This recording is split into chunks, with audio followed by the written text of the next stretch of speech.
The crisis of credit, visualized.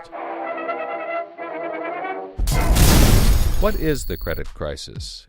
It's a worldwide financial fiasco involving terms you've probably heard like subprime mortgages, collateralized debt obligations, frozen credit markets, and credit default swaps. Who's affected? Everyone. How did it happen? Here's how. The credit crisis brings two groups of people together, homeowners and investors.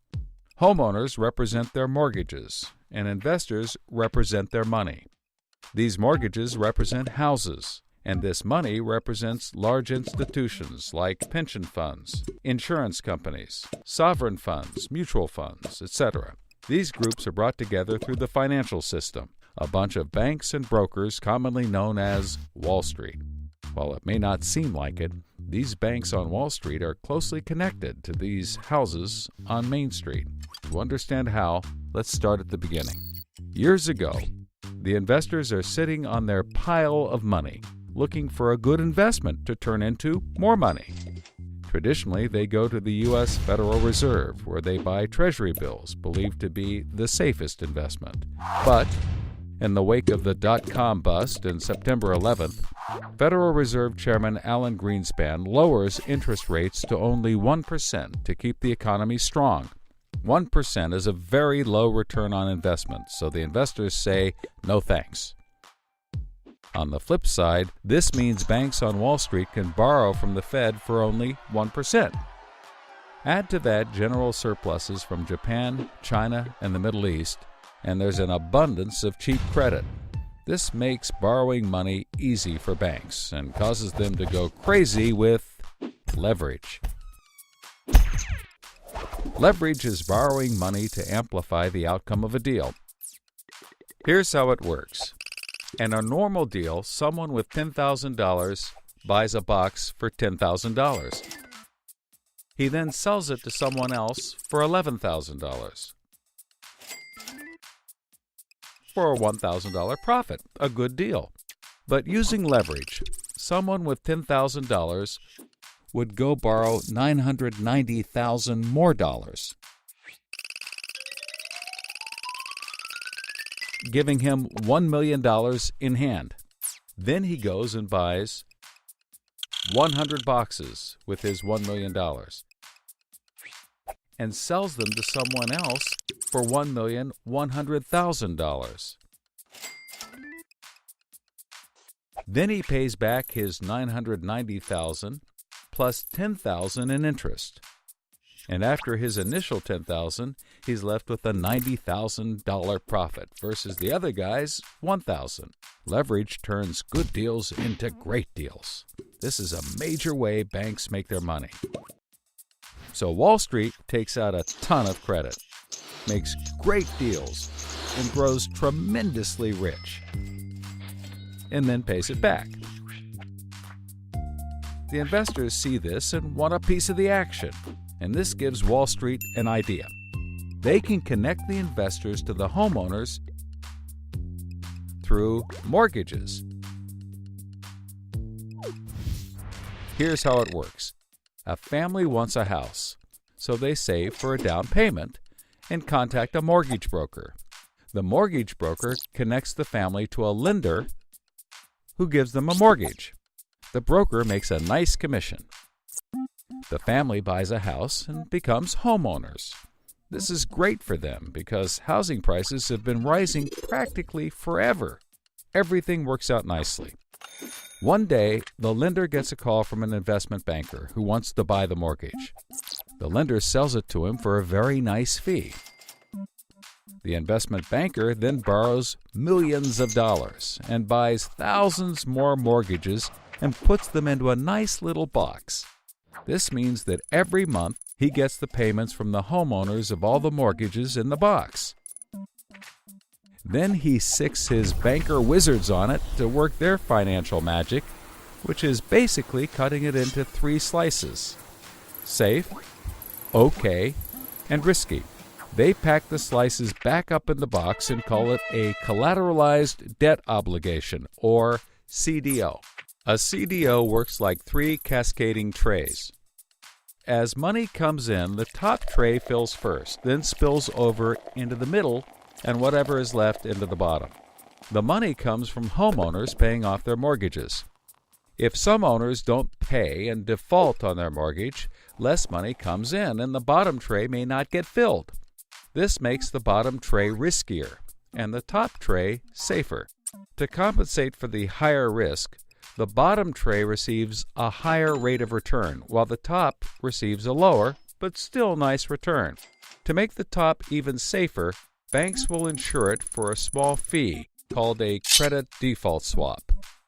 The banks do all of this work so that credit rating agencies will stamp the top slice as a safe, AAA rated investment, the highest, safest rating there is. The OK slice is BBB, still pretty good, and they don't bother to rate the risky slice. Because of the AAA rating, the investment banker can sell the safe slice to the investors who only want safe investments.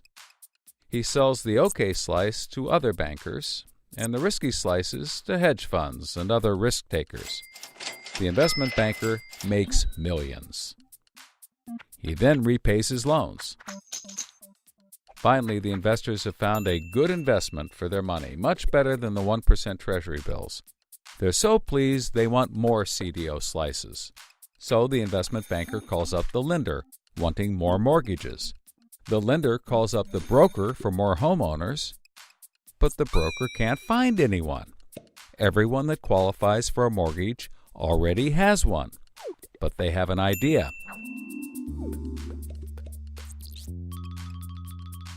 When homeowners default on their mortgage, the lender gets the house, and houses are always increasing in value. Since they're covered if the homeowners default, lenders can start adding risk to new mortgages, not requiring down payments, no proof of income, no documents at all. And that's exactly what they did. So instead of lending to responsible homeowners, called prime mortgages, they started to get some that were, well, less responsible. These are subprime mortgages. This is the turning point. So, just like always, the mortgage broker connects the family with a lender and a mortgage, making his commission. The family buys a big house. The lender sells the mortgage to the investment banker, who turns it into a CDO and sells slices to the investors and others. This actually works out nicely for everyone and makes them all rich. No one was worried because as soon as they sold the mortgage to the next guy, it was his problem. If the homeowners were to default, they didn't care. They were selling off their risk to the next guy and making millions, like playing hot potato with a time bomb. Not surprisingly, the homeowners default on their mortgage, which at this moment is owned by the banker. This means he forecloses and one of his monthly payments turns into a house. No big deal. He puts it up for sale. But more and more of his monthly payments turn into houses. Now there are so many houses for sale on the market, creating more supply than there is demand, and housing prices aren't rising anymore. In fact, they plummet. This creates an interesting problem for homeowners still paying their mortgages. As all the houses in their neighborhood go up for sale, the value of their house goes down, and they start to wonder why they're paying back their $300,000 mortgage when the house is now worth only $90,000. They decide that it doesn't make sense to continue paying, even though they can afford to, and they walk away from their house. Default rates sweep the country, and prices plummet. Now the investment banker is basically holding a box full of worthless houses.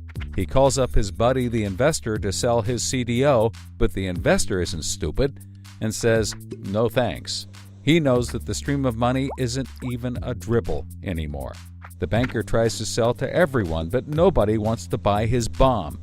He's freaking out because he borrowed millions, sometimes billions of dollars to buy this bomb, and he can't pay it back. Whatever he tries, he can't get rid of it. But he's not the only one. The investors have already bought thousands of these bombs.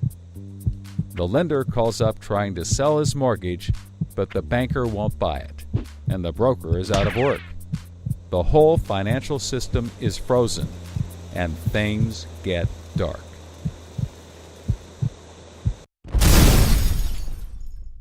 Everybody starts going bankrupt. But that's not all. The investor calls up the homeowner and tells him that his investments are worthless. And you can begin to see how the crisis flows in a cycle. Welcome to the crisis of credit.